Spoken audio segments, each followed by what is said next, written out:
Hello students. In this era of war, where continuous conflict is ongoing between USA and Iran, bioterrorism comes up as an important concept. You know, every country like USA, Russia, Germany, Japan all have their history of bioterrorism, you know. So is it possible that the next front in which the war is going to be played can be a bioterrorism? We don't know, but as a public health point of view, or as a student of UPSC or MBBS or any public health programs, it is important that we should learn about bioterrorism. So let us see what is the definition of bioterrorism. Intentional use of living organism or their toxic products to cause death, disability or disease in man, animal or plants, or to poison food and water supplies. जानबूझकर living organism या उसके toxic products का use करना death करने के लिए या disability पहुंचाने के लिए या डिसीज़ करने के लिए इन मैन एनिमल्स और प्लांट्स और टू फूड और वाटर सप्लाईज को पॉइजन करने के लिए, इसे हम बायोटेररिज्म या बायोलॉजिकल वॉरफेयर भी करते हैं. See, biological warfare is a broad concept और बायोटेररिज्म जो है एक पार्ट ऑफ बायोलॉजिकल वॉरफेयर है. See, why in the era of this conventional warfare, bioterrorism comes up as a cost alternative, cost low cost alternative. So biological warfare एक सस्ता option होता है compare to conventional warfare where thousands and millions of dollars are being wasted. But we can not say wasted, but biological warfare एक attractive way है as compare to compare, because it kills massively, बहुत ज़्यादा लोगों को मारता है और it is effective as compare to high cost alternative such as conventional warfare. Biological weapons हम किसे कहेंगे? what do we call biological weapons? Any microorganisms, viruses or substance or biological products having the capacity to cause death, disease or other biological dysfunction in man, animal and plants to cause large scale casualty and suffering.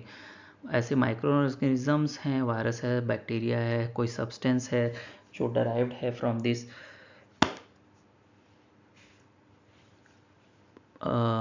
Micro organisms, जो death, disease या biological dysfunction cause कर सकती है man, animal और plants में.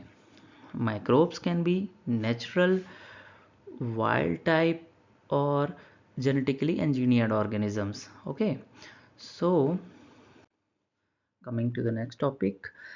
So ऐसे क्या factors हैं? What are the factors which keep this biological weapons at par with modern weapons?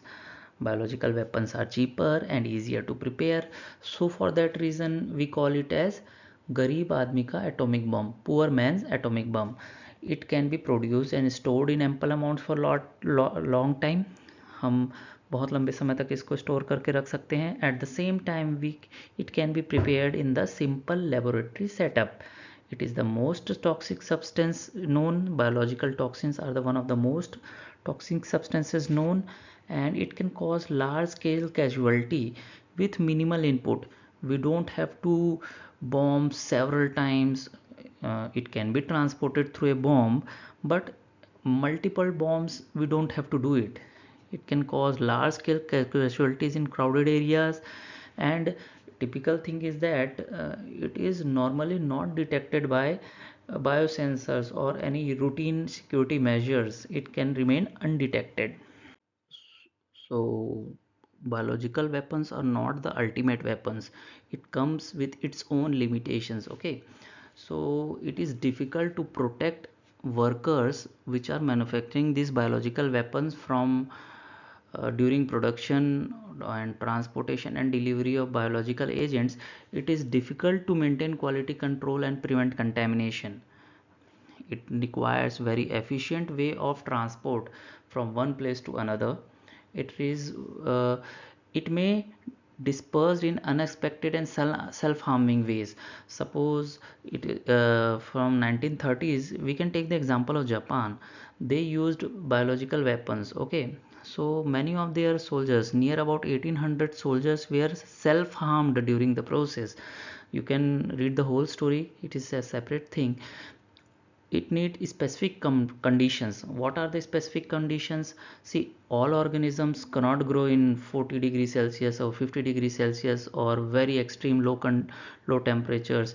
Okay, every organism require a specific temperature, humidity and climatic conditions for production and storage. It is very difficult to control and regulate. Okay, once the disease has spread to the whole population or a subset of population, it is very difficult to project how it will behave further. Okay, we will see that various different type of organisms we can produce during this. Okay, organisms can be produced in labs also, genetic modified, so we do not cannot we can always take the example of COVID. There is always a conspiracy that it was lab manufactured and many people have provided the evidence. So it was altogether a chaos while controlling the COVID-19. So let us come to the varieties of biological weapons. It can be microorganisms which can be naturally stemmed strains or genetically formed, for example anthrax and plague.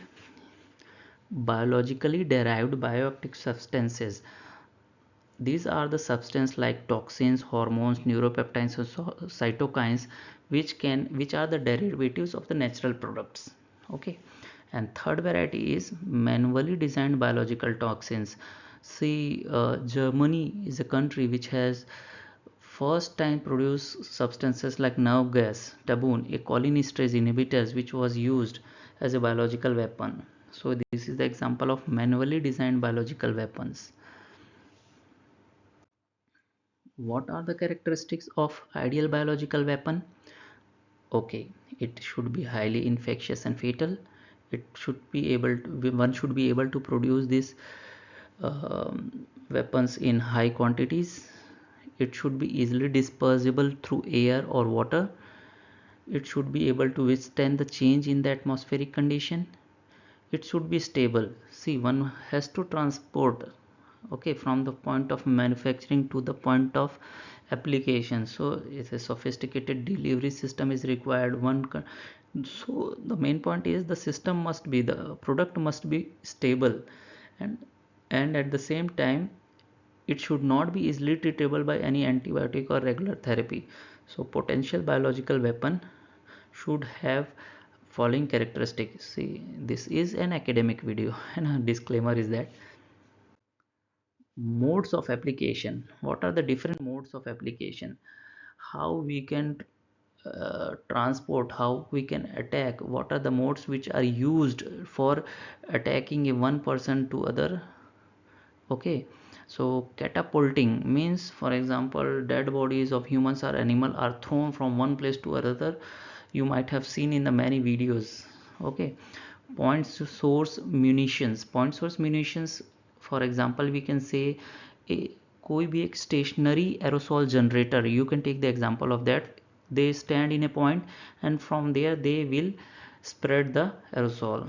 Line source munition, for example any aeroplane we are using or fighter jet we are using, and they are spreading the aerosols in the air from one place to another in a line. Okay, contaminate, we can always contaminate drinking water and food products. We can distribute clothes with infectious agent to be the target population. We can always use bomb clusters and guided missiles and spray tanks or guns. Okay, what are the different phases of evolution of chemical and biological weapons? There are mainly four phases: phase 1, phase 2, phase 3 and phase 4. So we have always um, let us see into the details, minor details. Okay, so during World War One, gaseous chemicals such as chlorine and phosgene was used, है ना? We call this as phase 1.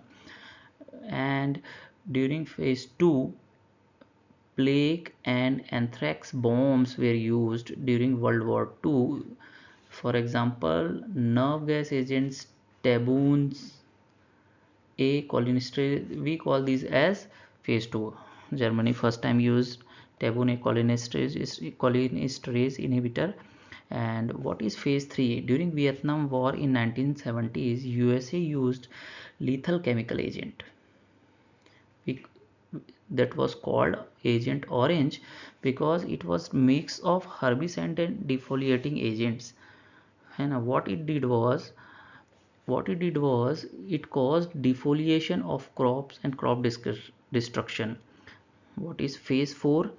It is in the era of biotechnological revolution, the use of genetic engineering. We can call, if we use those agents, we can call it phase 4. So this is very important topic, for viva point of view as well as for exams. And we whatever agent which is available, whether it be a biological agent, viruses, bacteria and other, or any genetically engineered substance is in a chemical or organism is available, then we call it as we classify those organisms. See, category A, B and C. Okay, so let's get deeper into the details of category A, B and C.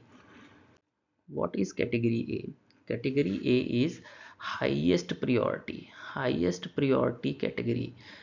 It has high mortality characteristics of the biological weapons which are put under category A.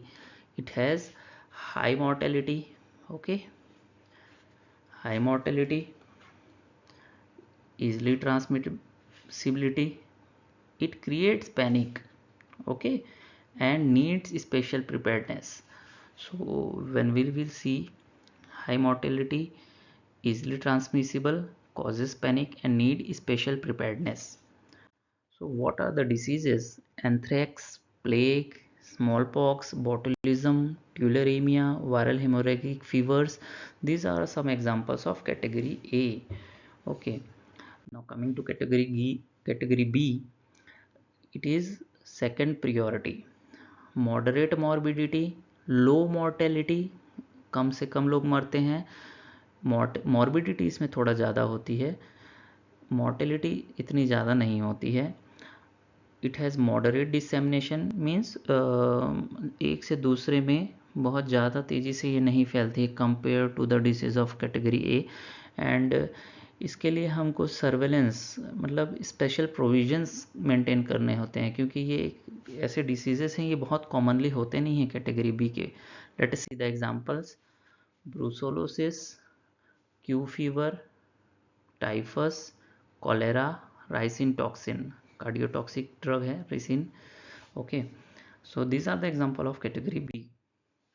Coming to the category C, emerging agents. Emerging agents means new agents, new bacteria, new chemicals, emerging pathogens, high future risk, can be engineered. It has the potential of outbreaks because new organisms, the existing population do not have immunity for this type of things. Already जो population है उनकी immunity इतनी ज़्यादा नहीं होती है, so it has the potential of outbreaks. Example of this is Nipah virus, hantavirus, influenza. See, why influenza? It is not a new disease, but what happened is that this influenza has genetic material which is continuously changing through mutation. Okay, mutation means changes in the genetic material, some minor mutation, some major mutation.